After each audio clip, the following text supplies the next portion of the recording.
Welcome to Donmar TV News Channel. Muling nanawagan ng Malacanang partikular sa mga senior citizens na hanggang ngayon wala pa ring bakuna na magpaturok na ng bakuna o COVID-19 vaccine. Ang panawagan ay ginawa ngayon ng Malacanang dahil may nakikitang pagtaas sa bilang ng mga titamaan o nahawaan ng COVID-19 at nakaambang banta ng Omicron variant. Sinabi ni Acting Presidential Spokesman Carlo Nograles, nasa 1.5 million seniors pa ang hindi bakunado as of December 28. Kaya kayang po rin daw ayon kay Nograles ng sabing bilang ng mga senior citizen ang mga pagamutan o ospital sa sandaling tamaan ng mga ito ng COVID-19, lalo't ang mga matanda o yung mga may edad na mga lolo at lola ang pinakadelikadong dapuan ng nakakahawang sakit na mas mabilis pang makapanghawa dahil sa Omicron variant. Kaya para iwas ospital ay nakiusap ang Malacanang sa mga lolo at lola na magpabakuna na ng COVID-19 vaccine. Nang sa ngayon ay magkaroon sila ng dagdag na proteksyon. Lalapat lumalabas na yung mga hindi bakunado ay yung pinakamadali na matamaan ng COVID-19 at na-ospital. Ano kaya balak ng PDP laban? Kasi nakikipagtsikahan ako sa mga politiko kanina. Sabi ko lakas ka ako ng trip na itong mga to. Gusto ipa-extend sa COMELEC yung filing ng COC. Ngayon, if PDP laban, we're just, any other party, hindi mangyayari yun. Pero administration party sila di ba? Alam niyo naman, pagka kumembot ng administration party, di ba? Kung mapagbigyan, kumare magmilagro, mapagbigyan, etong si pangalan nito, si Kusi, na magkaroon na extension ng COC filing. At ang chismis nga, gusto nilang magpa-file ng COC for president. Sino ang patatakbuhin nila? Ang una nating tinesting si Tito Soto, kaya lang po, hindi talaga ugali ni alam nyo, sabihin nyo na politically incorrect si Soto, pero hindi po yan traidor. Promise, Soto, hindi. Hindi ko nakikita si Soto yon. Kasi tatablahin din niya si Ping. So, on one hand, hindi po talaga, in fairness po, matinong kausap si Tito Soto, at saka on a more personal level, hindi niya tatablahin si Ping. Kasi parang magkapatid na yan. Macho block yan eh. Ang nakikita ko lang na po pwedeng mag-come out of nowhere, well, not really out of nowhere, pero medyo out of nowhere, si Alan Cayetano. Sino pa rito? Tingnan nyo nga yung listahan. Baklo. Labo, Robby Padilla, hindi man nanalo presidente yun. Sino pa? Si Bistek, labo. Harry Roque, labo. Wala. Cayetano lang nakikita ko. Ano to? I mean, baliw-baliwan na ba ang eksena ng PDP laban na tipong yung pangalan na hindi pa natin naririnig for the past 12 months, biglang lilitaw na lang na pok. Tapos asa nila mananalo? Hindi. Ang nakikita ko lang si Cayetano yung tatakbo. Nagwi-withdraw ng COC si Cayetano bilang senador tapos siya magpa-file ng presidente. Yun lang ang nakikita kong posibilidad. Grace Poe?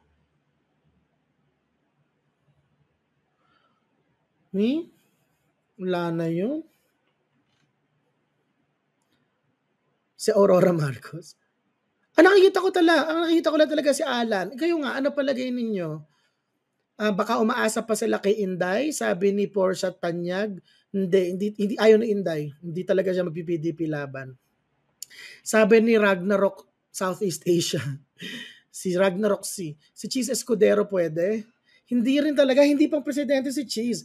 Tumakbo nga vice president dyan last 2016. Talo nga, vice president pa lang, presidente pa kaya. Art Tugade? Hindi. Ayaw. Ang pagkakaalam ko, ayaw na talaga ni Sec Art. Di ba nga, si Sec Art, nag-polling na yan, nag-survey na yan. Tapos ang lumalabas, wala siya sa top 1920. Malabo. Hindi rin si Art. Ang nakikita ko lang,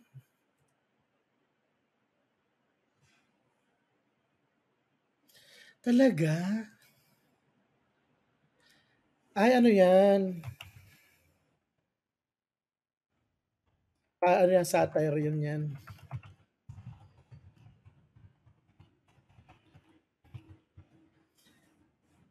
Anyway, kaloka. Nag-text sa akin si Sandro. Hindi, satire lang yun. Hindi, nag-send sa akin ng joke. Anyway, um, tawag din eh. So ano ba, si Cayetano na lang, ala na. Malabo si Gibo. Tingnan nyo si Gibo dito. O number 19, patatakbo mo presidente. Eh dito nga sa 12 ang pwesto mo eh, hindi ka pinili sa 12. Tapos, magigibo ka? Naku po, labo. Yeah.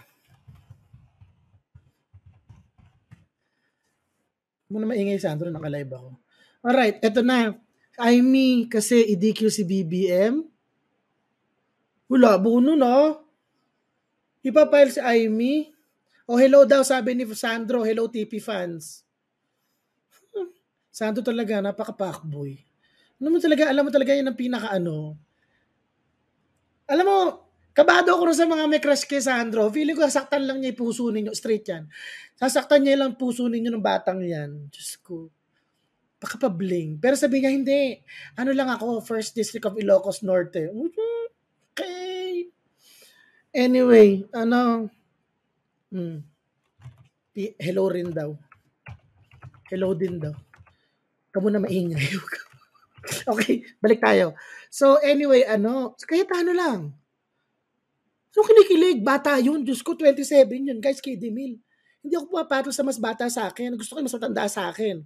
Kung mag-a-crush na ako, gusto ko yung matanda sa akin. Kamukha ni yung makasing edad ni yung talaga mas senior sa akin, mga levels ni Senator Enrile. Ganon, mga 800 years old. Nga ganon.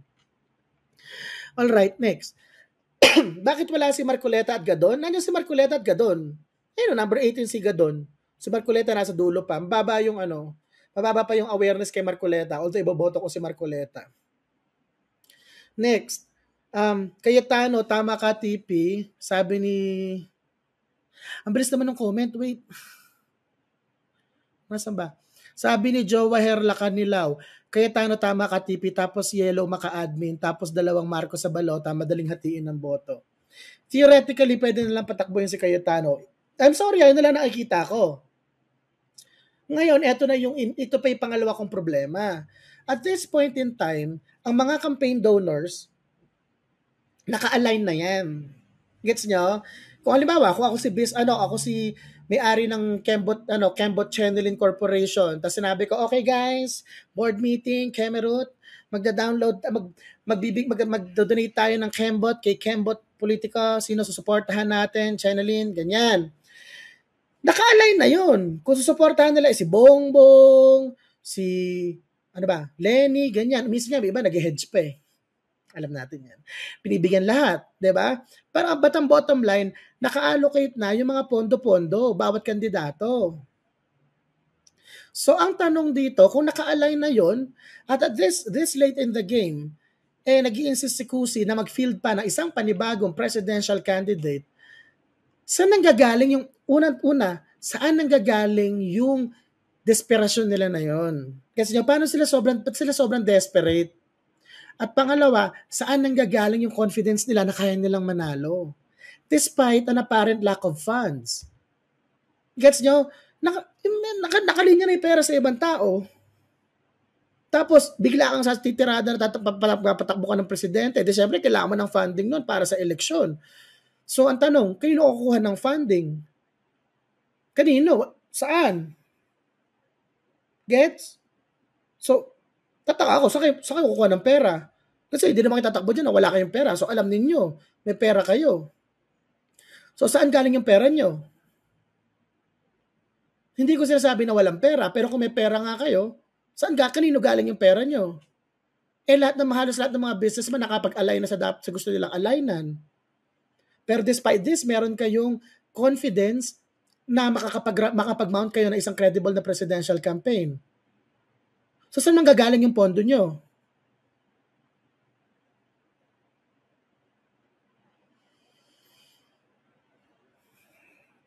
Saan manggagaling yung pondo nyo? Akala ninyo, sikat lang ang kailangan. Hindi, kailangan nyo ng pera pag tumakbo. Hindi po biro. Sabi ni Erwin si Kibuloy siguro, hindi magagano si Kibuloy. May pera yan, TP. Oo nga, may pera. Sabihin nga natin may pera silang pangkandidato. Sige. Pero kanino galing yung pera? Wala naman nag-donate sa kanila. Wala pang nagdo-donate sa kanila. So, Secretary Cusi, kung magkapatakbo kayo ng presidente, kanino galing yung pera nyo? Tutuhanan lang po, may balita ako. Yung iba yung mga local candidate, nag-umpisa ng ibang local candidate ng PDP laban, nag-umpisa ng mangampanya. Hanggang barya lang na 300, 400, 500,000, hindi nyo mabigyan ng pondo na pangkampanya. Tapos ngayon, bigla kayo nagkaroon ng pondo, ano yun? Alam ko yun. Meron ako kilala. Nangutang para lang pampondo ng kampanya.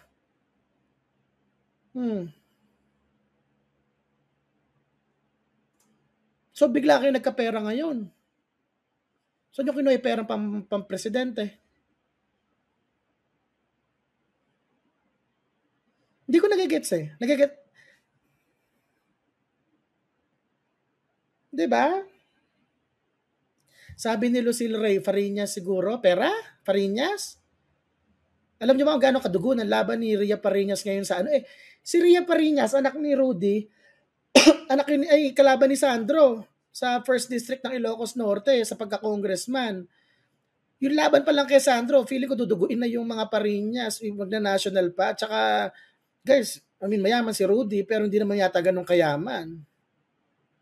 Hindi pa siya yung level na kaya niya magkatapos ng presidente, yung yaman niya. Kung yamanan lang, baka mas mayaman pa si Chavit. So, saan kayo kuha ng pera?